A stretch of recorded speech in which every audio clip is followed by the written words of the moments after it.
Hello everybody, I just want to do a video on my A-Rod's entertainment channel of my coastal redwood tree that I got, I want to say like 4 or 5 weeks ago. And I think it got taller.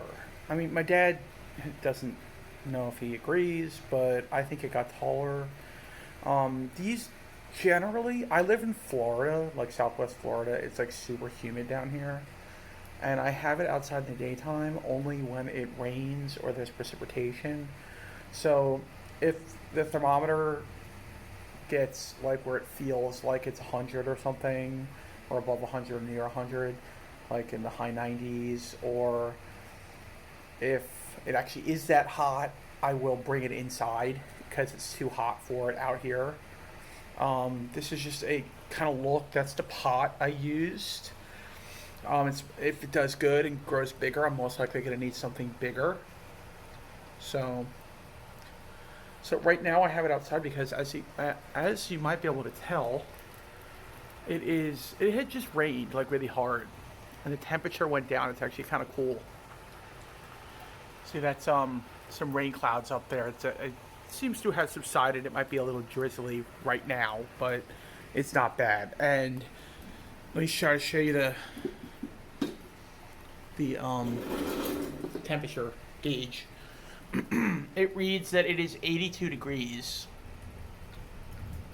I think on the side there that's 82% humidity, so it is pretty humid. So it is, excuse me, it is kind of now that's the pool temperature there, 88.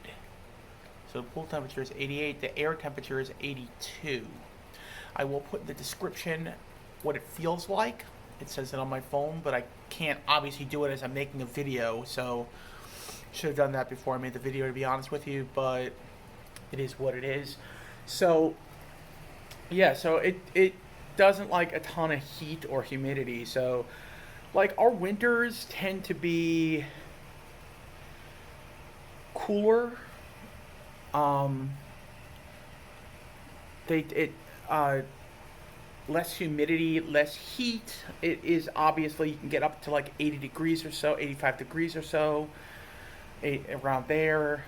Less humidity. This is usually in like the end of December to January, February, and in January, February you get a lot of fog and cooler temperatures and stuff.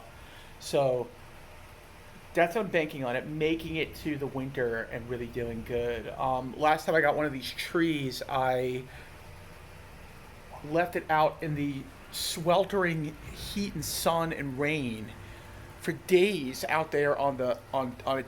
We had a glass table that was like right around there, and it was just sitting in the sun, baking in the sun. This is a baby tree.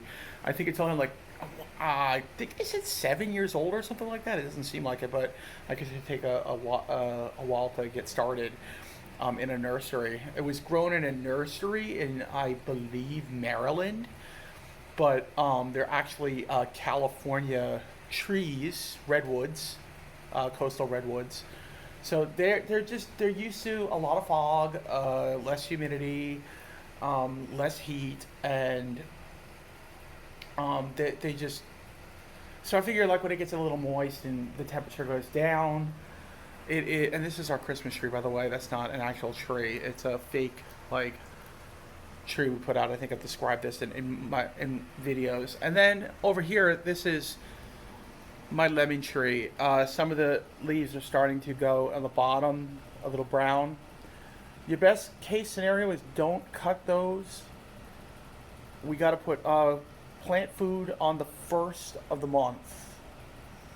So when that happens, when we put plant food in, we'll assess, see how those leaves look, and if we have to, you just pull the whole leaf off.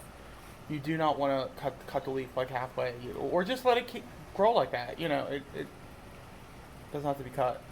So, but you don't want, if you cut it in half, it's not going to grow. It's not going to grow like if you cut it in half. So don't do that. This feature reference for people. You have a tree like this. This is doing pretty good. I think that this thing could be moved more that way, maybe. Maybe I'll remedy that in the future. I'll talk to my dad about it. He's a kind of a green thumb kind of guy. He could help me out with that, or I could just do it myself. Whatever. It's all good. So yeah, my main focus is this tree here, this redwood. It's just doing pretty good so far. Now the way you can tell, see, you want to let the dirt dry out, like pretty good, and that's kind of moist. I just watered it like less than a week ago, so let that dry out. I'll let that dry out, and when it dries out, I'll give it a nice drink of water. But you really shouldn't in Florida. Maybe in California you could, but in Florida you do not want to leave this thing out in the pouring rain and stuff. Especially like if you were to go to a nursery in California and buy one of these trees, it's going to be older, so it could. And also, like a tree this size in the wild is going to be growing under the canopy of the tree, so it needs shade. So in here we have this going on. The only time it gets sun is the morning sun when it's not as hot. See, the sun rises like over that direction beyond that house back there, so it maybe even like that way, and it just gets beautiful morning sun. And then when it gets too hot out here in the summer, I bring it inside the house, and it came with a pamphlet with it telling you how to take care of it, and it said if it's too hot, bring it inside. So we bring this inside when it gets too hot. I got one of these trees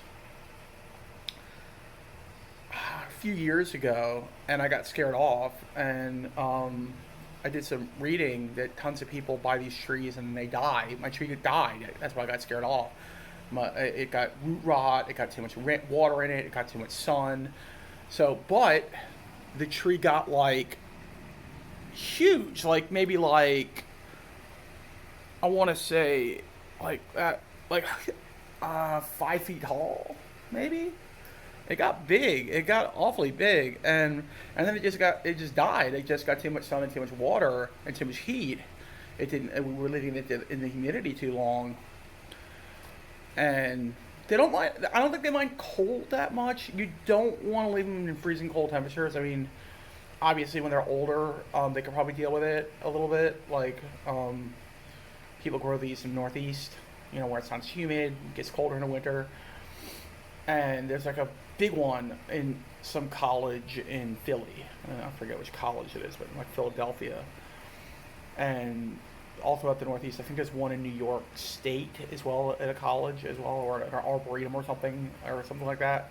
Either a college or an arboretum at a college. And so they can take some cold weather, but if it gets like near freezing, this is coming in. I'm not going to let this die in the cold. If it gets like into the 40 some odd degree temperature weathers, I'm bringing it in at night. If it's 50 something, maybe I'll leave it out. It'll probably like that cool temperature. It'll probably like that. Maybe even if it gets like to 49, I'll leave it out. But yeah, I'm gonna. So I went on Quora.com. I think I'm still a member of them. I'm not sure, but I found out that tons of people buy these things and then they die, and then they try them again. Like they see if it works again. Some people grow them in their yards down here. A little north of where I am, about an hour and some odd minutes up north, a little south of Tampa, up in Lakeland, Florida. And it's kind of on the way to Disney, but not like right off the highway when you're going. Someone grows these outside and they do good, but they died in a hurricane. I think Hurricane Irma. Okay, I'm gonna end the video here. Thank you very much, and may the force be with you all. And happy planting, people.